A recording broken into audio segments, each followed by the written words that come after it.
இப்போ இந்த கிளாஸில் வந்து பார்த்தீங்கன்னா ஸ்டிச்சிங் வந்து எத்தனை வந்து ஸ்டிச்சிங் இருக்குது, நம்ம ப்ளவுஸ் தைக்கிறதுக்கு சுடிதார் தைக்கிறதுக்குலாம் எந்தெந்த ஸ்டிச்சிங்லாம் வந்து நம்ம யூஸ் பண்ணுவோமோ அந்த ஸ்டிச் தான் இப்போ வந்து உங்களுக்கு நான் சொல்லி தரப்போகிறேன்.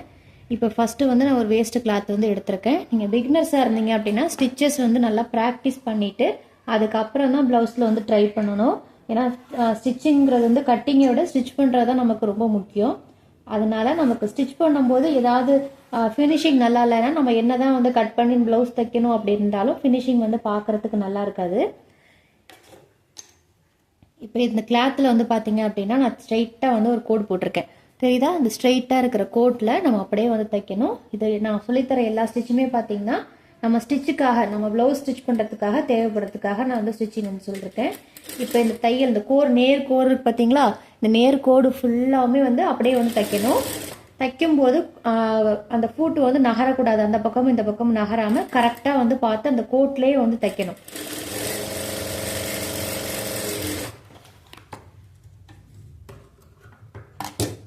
தெரியுதா? இந்த மாதிரி கோட்லேயே வந்து தைக்கணும். இந்த ஸ்டிச்லாம் பார்த்தீங்கன்னா நமக்கு ப்ளவுஸில் வந்து தேவைப்படும். இப்போ இந்த ஸ்டிச் ஒன்று, இப்போ இந்த ஸ்டிச் வந்து ஸ்ட்ரைட்டாக போடுறது இந்த ஸ்டிச் ஒன்று. சரிங்களா?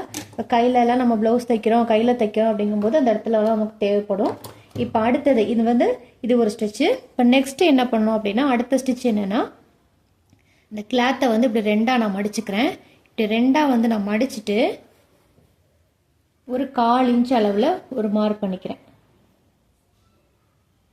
இது வந்து ஒரு 1/4 இன்ச் அளவு இருக்கும். இந்த 1/4 இன்ச் இந்த தையல் வந்து எதுக்குன்னு பார்த்தீங்கன்னா நமக்கு ப்ளவுஸுக்கெலாம் தேவைப்படுறது, அதாவது நெக்கை சுற்றிலும் நம்ம தைக்கிறதுக்காக இந்த அளவு வந்து நமக்கு இந்த தையல் வந்து நமக்கு தேவைப்படும். இப்போ 1/4 இன்ச்சில் வந்து அப்படியே நான் மார்க் பண்ணிட்டேன். தெரியுதா? துணியை மடிச்சுட்டு 1/4 இன்ச்சில் மார்க் பண்ணிட்டேன். இதை மார்க் பண்ணிவிட்டு இந்த 1/4 இன்ச்சிலேயே வந்து நான் தையல் போடுறேன். சரிங்களா? நான் 1/4 இன்ச்லேயே வந்து தையல் போட்டுட்டேன். இந்த தையலுக்கு பேர், இந்த மாதிரி 1/4 இன்ச்சில் தையல் போடுறதுக்கு பேர் வந்து இடைத்தையல்னு சொல்லுவாங்க. ஸோ அதனால் இந்த தையலும் வந்து நம்ம ப்ராக்டிஸ் பண்ணிக்கணும். துணியை ரெண்டாக மடிச்சுட்டு அதில் வந்து நான் ஒரு 1/4 இன்ச்சில் வந்து தையல் போட்டிருக்கேன். சரிங்களா? இப்போ இன்னொரு தையல் வந்து ஓரத்தையல்னு ஒன்று சொல்லுவாங்க. ஓரத்தையல் அப்படின்னா இந்த ஓரத்தில் இந்த துணி இருக்கு பார்த்தீங்களா, இந்த துணியோட இந்த ஓரத்தில் போடுறது பேர் தான் ஓரத்தையல். இப்போ இந்த ஓரத்தையல் எப்படி போடணும் அப்படின்னு சொல்கிறேன். இப்போ இந்த ஃபூட்டை வந்து கரெக்டாக அந்த நீடில் இருக்கு பார்த்தீங்களா, இந்த நீடில் வந்து கரெக்டாக வந்து நமக்கு இந்த துணியோட ஓரத்தில் இருக்கணும். ஓரத்தில் அப்படியே வச்சுட்டு இந்த தையல் வந்து போட்டுக்கணும். அந்த தையல் போடும்போது துணியோட ஓரத்தில் தான் இருக்கணும், நகரக்கூடாது. ஸ்டார்டிங் எந்த அளவுக்குள்ள நம்ம போடுறோமோ அதே மாதிரி தான் முடிக்கிற வரைக்கும் இருக்கணும். ஓரமாக தையல் போடணும் அப்படிங்கிறதுக்காக துணியை விட்டு கீழே இறங்கிடக்கூடாது. கரெக்டாக வந்து அந்த இடத்துல அப்படி வந்து தையல் வந்து போட்டுக்கணும். இந்த ஓரத்திலே போட்டிருக்கேன் பார்த்தீங்களா, இதுதான் வந்து ஓரத்தையல். இதுவும் வந்து நமக்கு நெக்கு தைக்கிறதுக்கு, ஸ்லீவ் தைக்கிறதுக்குலாம் வந்து யூஸ் ஆகும். இப்போ நெக்ஸ்ட் என்ன தையல் பார்த்தீங்க அப்படின்னா படிமான தையல் வந்து இப்போ உங்களுக்கு நான் சொல்கிறேன்.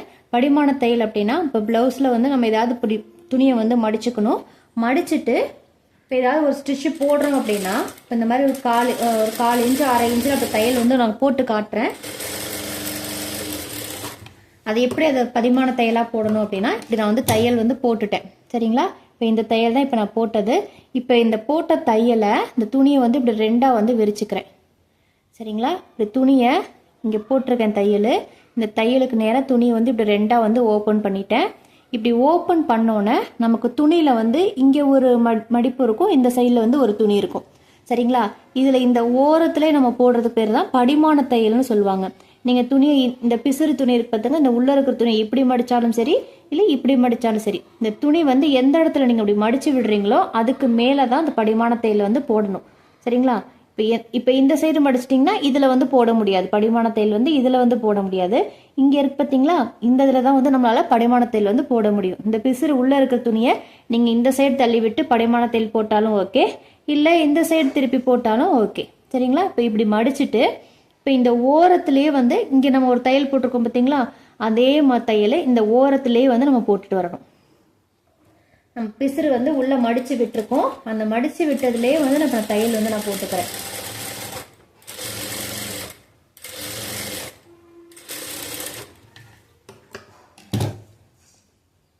இப்போ உங்களுக்கு தெரியுதா, இந்த தையல் தான் இப்போ வந்து நான் போட்டிருக்கிறது. இப்போ நம்ம துணி வந்து மடித்து விட்டுருந்தோம், இந்த மடித்து விட்டதில் நான் அப்படியே வந்து தையல் வந்து நான் போட்டிருக்கேன்.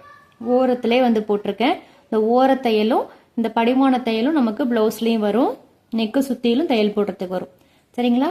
இப்போ ப்ளவுஸில் நம்ம ஸ்டிச்சஸ் வந்து உங்களுக்கு நான் சொல்லிட்டேன். இப்போ இந்த ஸ்டிச்சஸை நல்லா நான் ப்ராக்டிஸ் பண்ணிக்கோங்க. அப்போ தான் ப்ளவுஸில் போடும்போது 1/4 இன்ச்சு 1/2 இன்ச்சு அப்படிங்கிற தையல்லாம் வந்து உங்களுக்கு தெரியும். படிமான தையல், எடத்தையல் இந்த மாதிரிலாம் சொல்லும்போது அப்போ தான் வந்து உங்களுக்கு புரியும். சரிங்களா? இப்போ இதுதான் வந்து ஸ்டிச்சு. இதை நீங்கள் வேஸ்ட்டு கிளாத்தில் வந்து ஸ்டிச் பண்ணி வந்து பாருங்கள். தையல்லாம் பார்த்தீங்கன்னா ஸ்ட்ரைட்டாக இருக்கணும், கோணலாலாம் இருக்கக்கூடாது. ஸ்ட்ரைட்டாக தையல் வந்து போடணும்.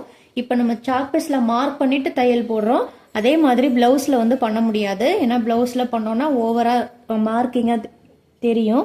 ஸோ அதனால் கரெக்டாக பார்த்து நல்லா ப்ராக்டிஸ் பண்ணிக்கணும். அப்புறம் தான் பார்த்தீங்கன்னா ப்ளவுஸில் வந்து நீங்கள் ட்ரை பண்ண ஆரம்பிக்கணும்.